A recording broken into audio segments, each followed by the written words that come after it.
I've kind of heard that like anger, especially for men, is like kind of just the outermost external version of like a bunch of other things internally.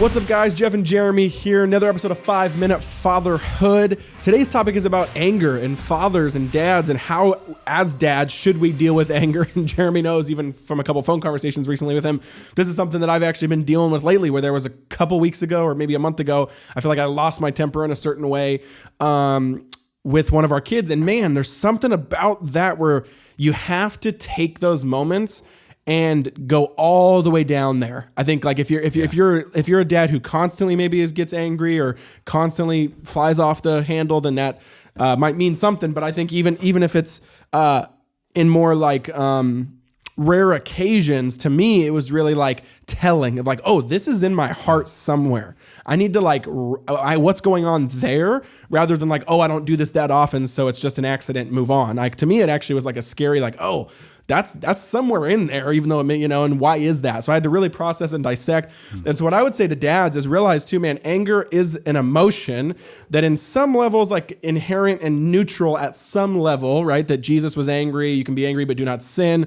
But the minute it starts manifesting out of your body and starts actually kind of coming out onto your kids, then that is sinful and it's not helpful. And so I'm excited to hear what Jeremy says about that. But the last thing I'll say too is not just let it reveal what's in your heart, but really go down in there and ask why, what is making you so angry? And I know for me, that was being able to answer that question was really, really, really helpful. That I feel like I've kind of heard that like anger, especially for men, is like kind of just the outermost external version of like a bunch of other things internally, right? That it's almost like kind of the mask of a lot of different things. And that realizing that then allows me to really process down deeper. So I don't know what you would say about that.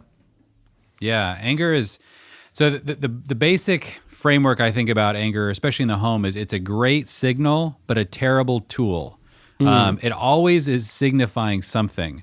Usually, like Jeff said, is signifying something's going on deep inside of you. But honestly, it could also be signifying something really frustrating happening in the home. Yeah, right? Breakdown. When you're a teenager, like, like when your teenager does something really crazy, crashes your car or something, and you get angry.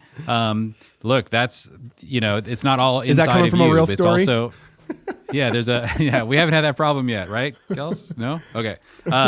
But it's understandable. Anger is going to happen in the home, and it's okay to, you have to put a label on it. Like Jeff said, it sort of masks a lot of things going on. It masks things that are going on deep inside of you, other emotions that you need to put names and labels to, or things that you need to have the energy to deal with, okay? Yeah. But it's not a great tool. It's not great to channel that energy directly into action, just in a raw fashion.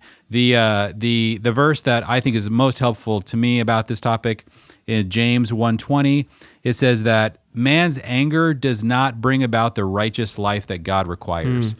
You cannot get to righteousness, and you cannot enforce righteousness onto your children through anger. Anger is not a tool that is really designed for that to take place. And so we know a lot of dads struggle with anger.